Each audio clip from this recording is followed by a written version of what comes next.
Hey, Arcturus here. Today we're looking at an Imperial Star Destroyer from LEGO Star Wars. This is set 75394 and comes with 1,555 pieces.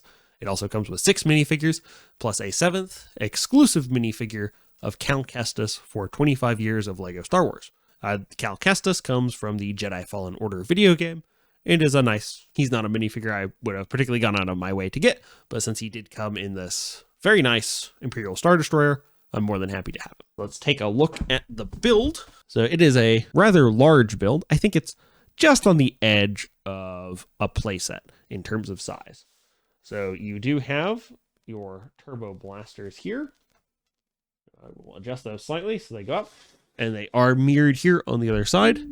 Because it is an Imperial Star Destroyer, it is a very gray set. But that is to be expected since it is a Star Destroyer. You do also have some bolt launchers here, the spring launchers, which can be activated by these. I did not put in the bolts, although I do have some handy. So let's go ahead and slide those in.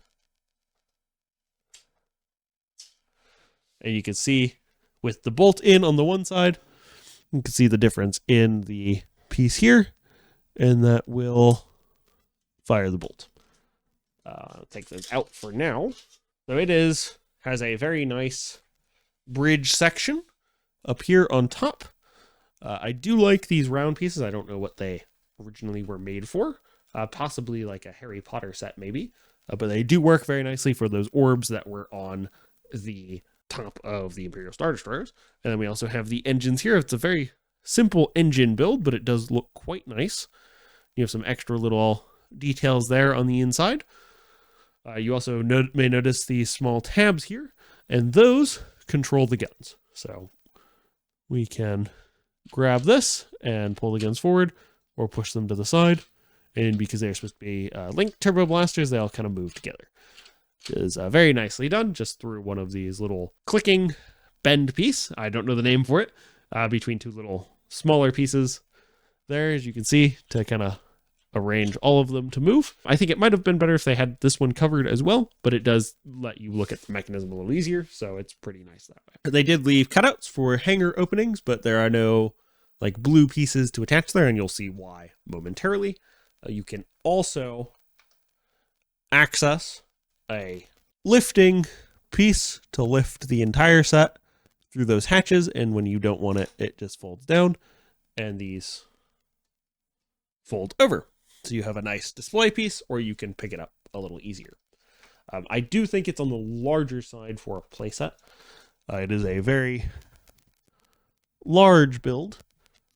You would need a stand for displaying it. It does have room here for where you could easily attach a stand to hold the thing. You might want 2 pieces or maybe a longer one. I'm not entirely sure. See, and we can refold that. I do like the shape they got here for this top section, although it does make use of a sticker, but we can't get away from those in LEGO Star Wars. So one thing I did find a little odd is certain parts of this build make use of these clear pieces, but I think it does add a little bit of extra dimension to the build, so I think it's okay. And this is just a cover for that center piece there. You can see where the lift section sits, and you can also see into the build itself. And this just slides right off. It just holds itself in by friction. And so see here, some very nice builds. You have some sticker pieces there in the back, as you can see. You can also see that blue holographic screen in the back. You have 1 and 2, and those are also sticker pieces. I actually might be able to slide one of those out. I did think this was a very nice sticker piece with some nice TIE Fighter information on it in like a battle scenario.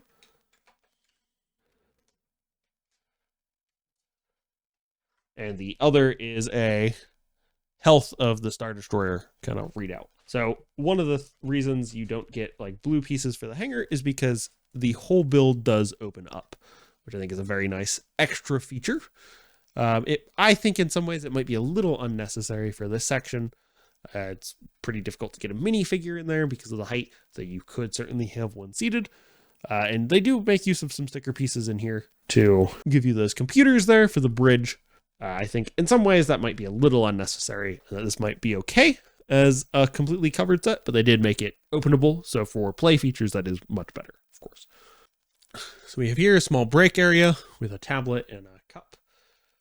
Some extras here in terms of the bins. So you have some extra binoculars in the one, and then you have some thermal detonators in the other. And this is the usual Star Wars crate with the nice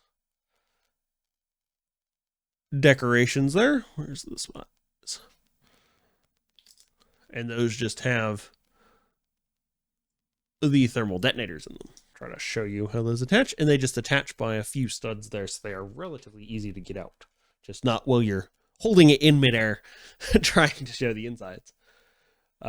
Most of these computer pieces are stickers, unfortunately, but they do have some very nice ones, which the angle is wrong, so I'll just slide it off. They do have some very nice ones that make use of like a more transparent white to get like a darker color for the interior there. That just attaches there. And they have another one here, and they have the same ones on the other side. Is it the same? With one, sorry, this one in the front is the same. This one is slightly different. And that's with the looking for C-3PO and R2-D2. And on this side, you get a med station, a little wall computer, as well as like a dispenser for some Bacta. You also get a one of the little vacuum droids. I don't know what they're called, but they remind me of Roombas there as well in the corner, which is just a nice little addition, as well as some armament for the stormtroopers that come in the set. You also get a battleship style computer with holographic displays there. It's not super detailed, but it is a nice little addition. So that is the main of the build, and those just fold back up. They hold on by friction, basically. And then we can just slide this back on, and then it's nice and closed up. So now let's take a look at the minifigures, and before we do, don't forget to like and subscribe. So you do get a very nice Darth Vader minifigure with it. Of course, it comes with a Darth Vader. It's an Imperial set. You get some very nice detail there on Darth Vader. He, of course, comes with the red lightsaber, the nice extra little silver printing there on the arms, some printing here on the legs as well, and the helmet, and, of course, cape. He has the usual back printing. Oops, helps if I move my arm there.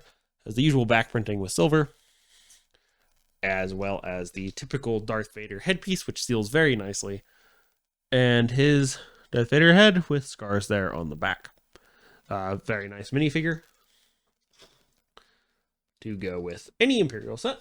We also get a Commander Praji. I'm not familiar with who he is, but I'm sure if you do know what scene he comes from, please, by all means, let me know in the comments down below. Some light back printing there. Not very great, but some nice detail here on the torso. Of course, only one head there, or one side to the head, but he does get the Imperial officer camp as well.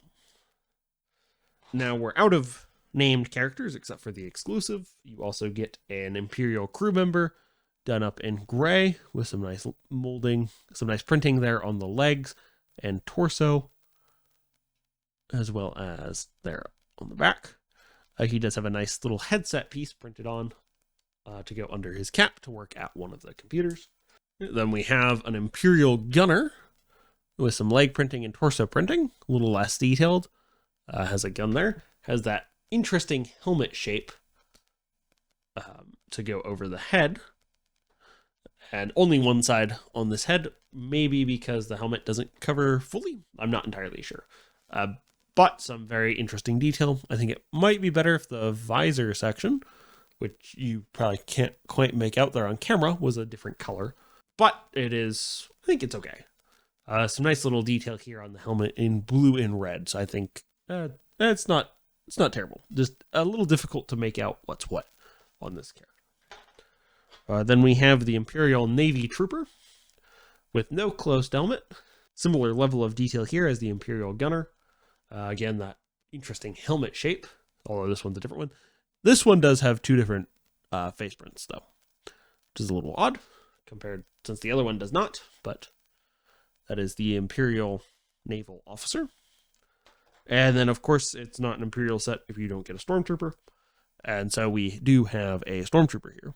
Some nice detailing, so an excellent helmet, and some detail here on the back as well. Just the standard Stormtrooper. This one I don't mind that the eye holes are black, one, because that was how it was in the movie, and two, with the white of the helmet, it's very easy to make out the rest of the details. And this one only has the one-sided face print. Then for our exclusive minifigure, you do get a nice little 25th anniversary stand, as you did with the others. And here we have Cal Kestis with blue lightsaber. You could change that in the game, so it's fitting that they picked a color, I guess, and went with it. Some nice little extra print detail there on his leg. In addition to the little details there, you have that little splotch of color, which is quite nice. Some actual footprinting there, though not very detailed.